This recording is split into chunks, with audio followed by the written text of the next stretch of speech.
stomach hurting from laughing or your hands aching from clapping, we just kind of want you to leave tonight going, oh. And we're on our way.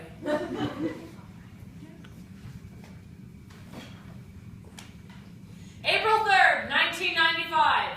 A day on which the course of human history would be altered permanently. I am Rob. And so he was. Robert Thomas DeLeo would go on to do great things. Great things. Go get dressed up. Okay. While attending a Baptist preschool, Catholic 3-year-old Rob would perform his first miracle. During a preschool nativity play, Rob watched as the young boy playing Joseph was hit with crippling stage fright upon having to drag the manger out to the front of the stage. The theater teacher looked over to the 3 wise men and asked the first, "Bryson, will you move the manger?" And Bryson just shakes his head no and says like, "No, Miss Linda, I ain't having any of that shit." So she looks to the next wise men. "Lamar, will you please move it?" And Lamar also nodded in solidarity with Bryson and their cumulative not having that shit. Without any precursor before ever looking at him, Rob set down his myrrh, marched over to the manger, dragged it to the front of the stage, and went back to his spot. Like a badass. Like a badass.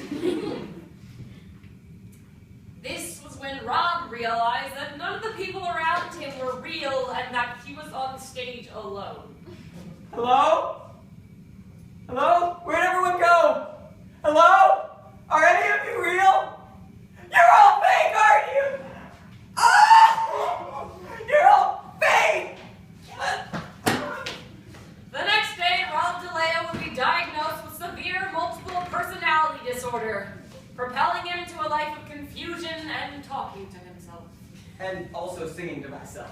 And I do a lot of writing too. I write a lot of poetry. I write plays. I write stage plays, screenplays. I wrote this play. Plus, I'm also thinking about getting this podcast thing started. So like some kind of like internet serial podcast thing. I'm looking for people who are interested. So like, if you are, go ahead, like talk to me after the show about this thing. Like seriously, I mean it. Come talk to me about this podcast thing. I'm looking for people who are interested. Like nice, strange people. Like you look very strange. You look like you would do really well in something like this. Moving on into middle school, Rob would enter into what would later be known as his fat phase.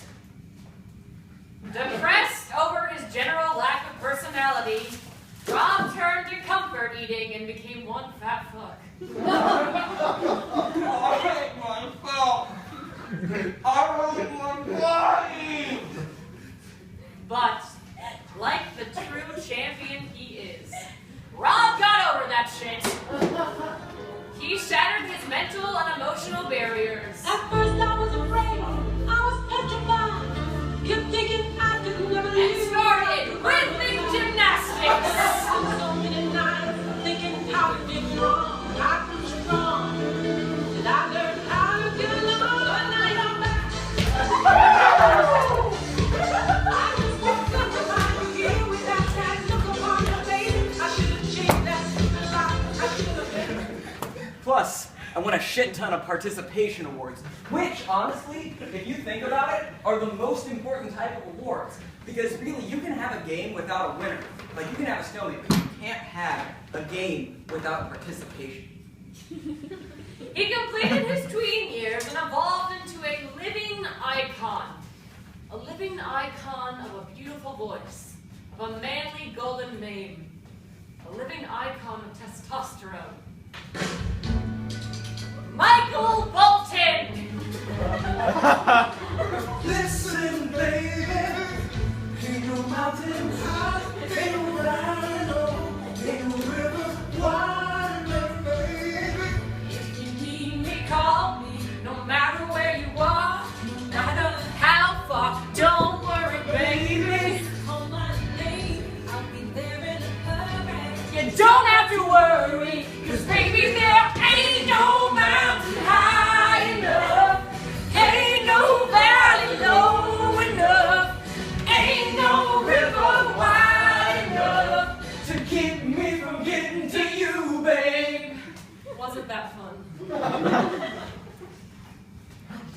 10 years ago to this very day, Rob picked up a guitar and played his first A chord.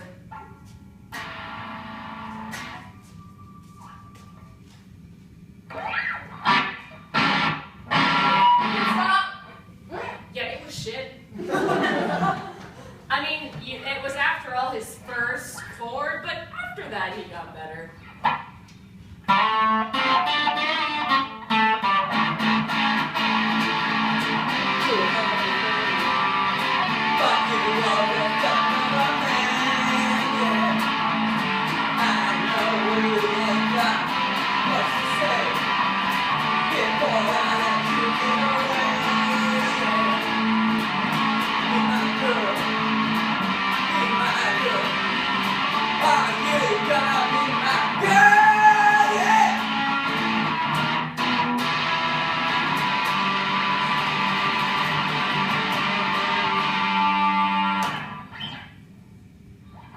That work deserves a fucking Grammy.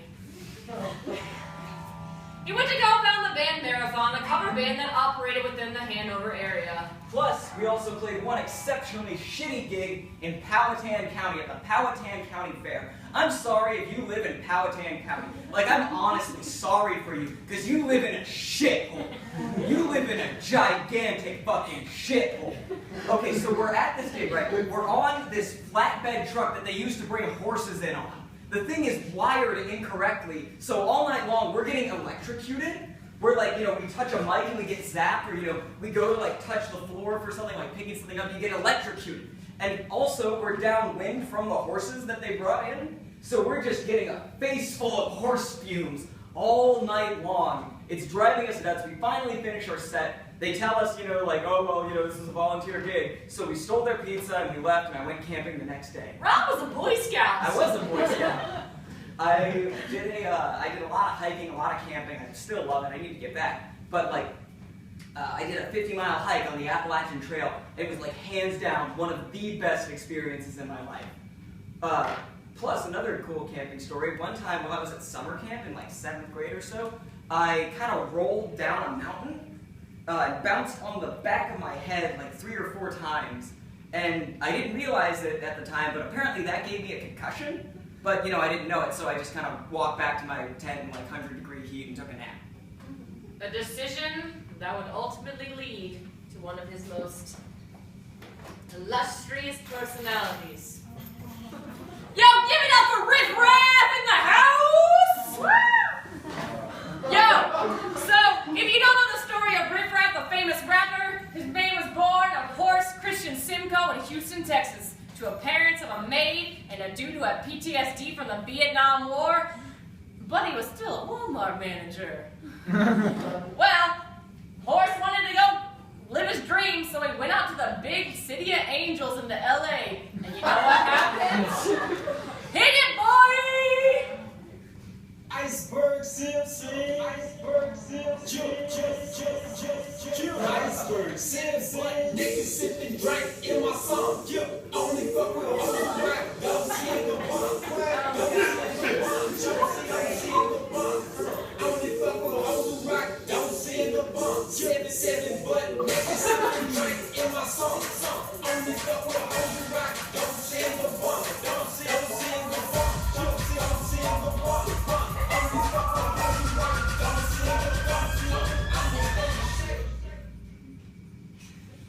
Sadly, Rob's high-powered lifestyle as Riff Raff would ultimately lead him to ruin. He started smoking too much weed. Which, yeah, I know you really can't smoke too much weed, but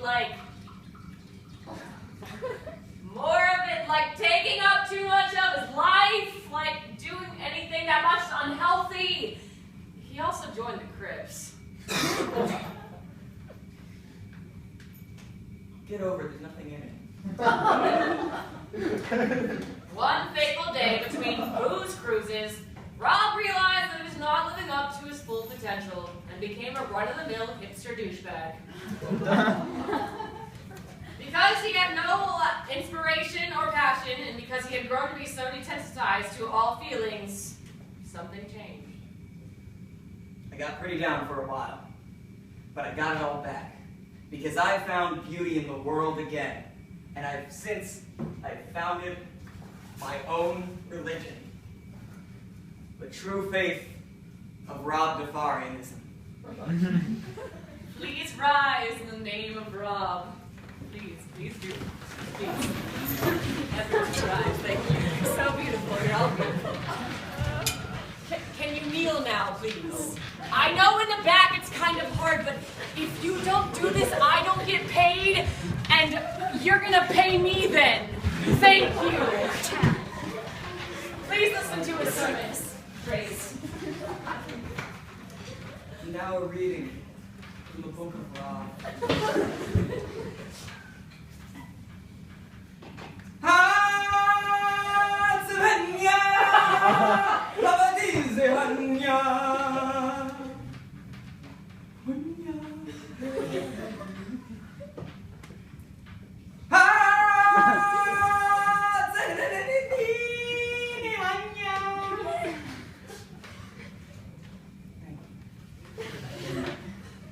And my children, as you go forth on this beautiful, beautiful January evening, just remember that eventually we all must reach the end of our time and die.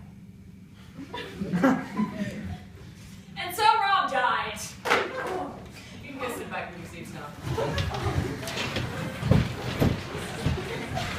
On his private flight to the Maldives, Rob's plane ran into turbulence.